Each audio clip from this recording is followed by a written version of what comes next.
অবশেষে কালিমা শাহাদাত পরে মুসলমান হলেন রবার্তো কার্লোস। হ্যাঁ, ব্রাজিলিয়ান এই কিংবদন্তি ইসলাম ধর্ম গ্রহণ করেছেন।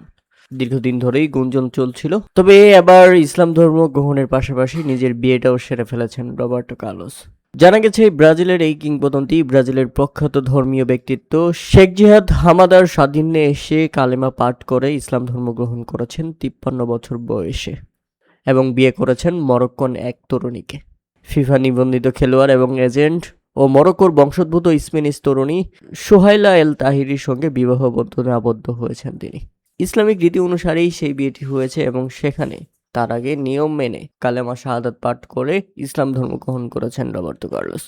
রবার্তো কার্লোসের জন্য রইল শুভকামনা। আমরা সবাই তার নতুন জীবন এবং তার নতুন সংসারের জন্য শান্তি কামনা করছি। রবার্তো কার্লোসের মতে তিনি ইসলামিক ভিত্তির সাথে নতুন নয়, তিনি ইসলাম ধর্মতে নিজের শান্তি খুঁজে পেয়েছেন।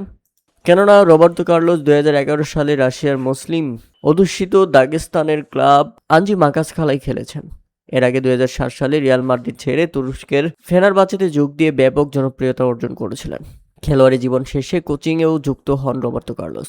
তুরস্কের সিভাসপোর ও আকসিয়ার বেলেদিয়াসপোরের মতো ক্লাবে কোচ হিসেবে দায়িত্ব পালন করেছেন এবং দীর্ঘদিন মুসলিম সম্প্রদায়ের সাথে বসবাস করার কারণে তিনি শেষ পর্যন্ত নিজের ধর্ম সেরে ইসলাম ধর্ম গ্রহণ করেছেন এবং কালিমা শাহাদাত পাঠ করে মুসলমান হয়েছেন।